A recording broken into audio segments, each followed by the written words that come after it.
This virtual meeting provided us as partners in health and wellness an opportunity to collaboratively plan, facilitate and communicate to improve rural access, quality and efficiency in order to create a healthcare system legacy extending and learning from the disruptive changes of COVID-19. Over 950 people attended at 57 community tables across British Columbia. These answers were part of the virtual speakers corner. Attendees volunteered to participate in after group sessions. Okay, I personally think that it's cultural safety and humility. I just feel that, I think First Nations, for the most part, are doing pretty good in their own communities and the people that service their communities. But we have to go out into the world out there, and have to deal with hospitals that aren't treating people well because they're First Nations. So I think there needs to be something in place other than the little course they have online. I have seen, say, North Island College come in with their nurses and stay in community for a week. They've come to Kingcome and they've gone to Rivers Inlet and have heard amazing feedback from them on how they didn't understand our people and where we came from and our history, and have really changed them and how they feel. And so I think something like that needs to be incorporated into the hospitals or the clinics out there, like in Port McNeill, the Port McNeill Clinic. And quite a few years ago, we brought the whole team in just so they would get to know where we live. They came in and stayed overnight, they camped. It just created a better working relationship with us and a better relationship with the community that they service. So I really feel strongly that we need to step it up. It needs to be done better. That the community comes together and essentially owns the issue. I think we would set up a community health clinic or something similar that has local governance, but is also linked with the other partners that all need to be part of it. So Ministry of Health, Vancouver Coastal Health, our Whistler Community Services, and all the other groups that provide social services as well.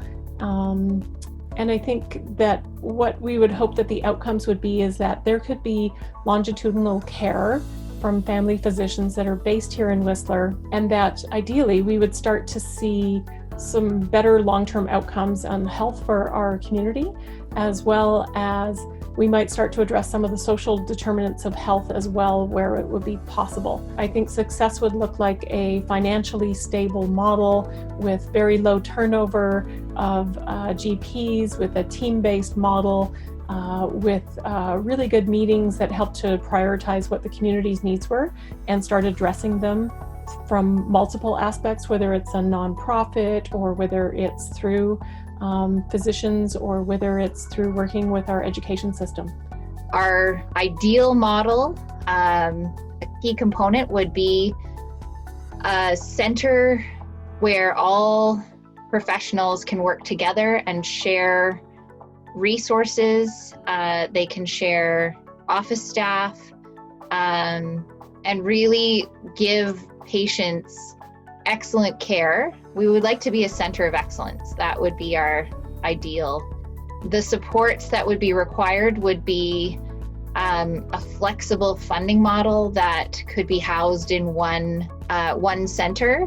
That longitudinal method of caring for our patients would be sort of the best support. So whether it's social work and addictions work and GPs and physios, and there's so many different team members that would be required, but that we have those resources here.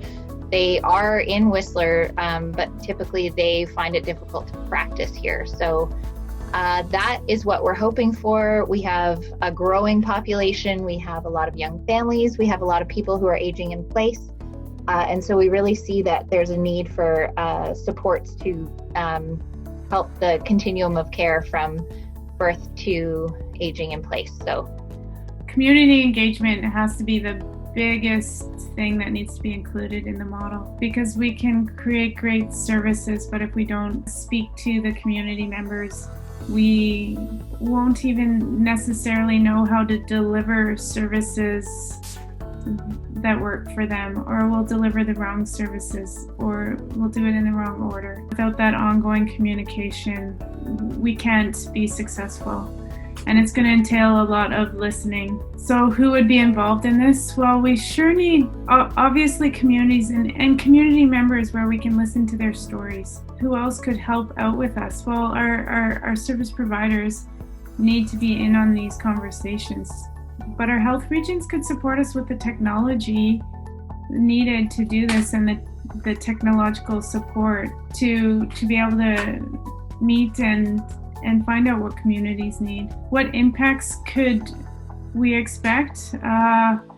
Better relationship. I think when people are engaged, they will reach out and be able to access healthcare. Access to healthcare is a social determinant of health. The World Health Organization talks about it. And without that access, we all could give examples of people that had such a hard time accessing just general care.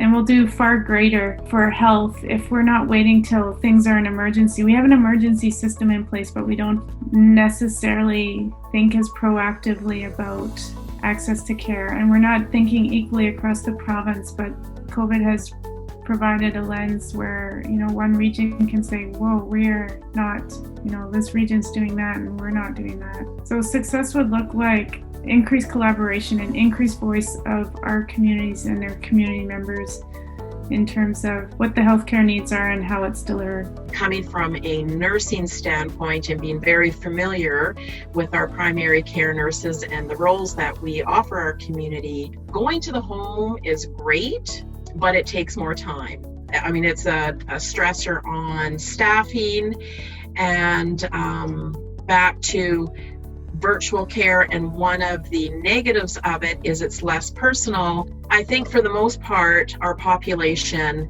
doesn't want to lose that personal service, but virtual care also offers flexibility, which increases access. With team-based care, we're going to have to, be very innovative. COVID itself has made us think, I'm going to say outside of the box. It's a bit of a cliche, but partnering with Carrier Sekani nurses that we've done for years on a shared care standpoint, whether it be prenatal care or palliative care.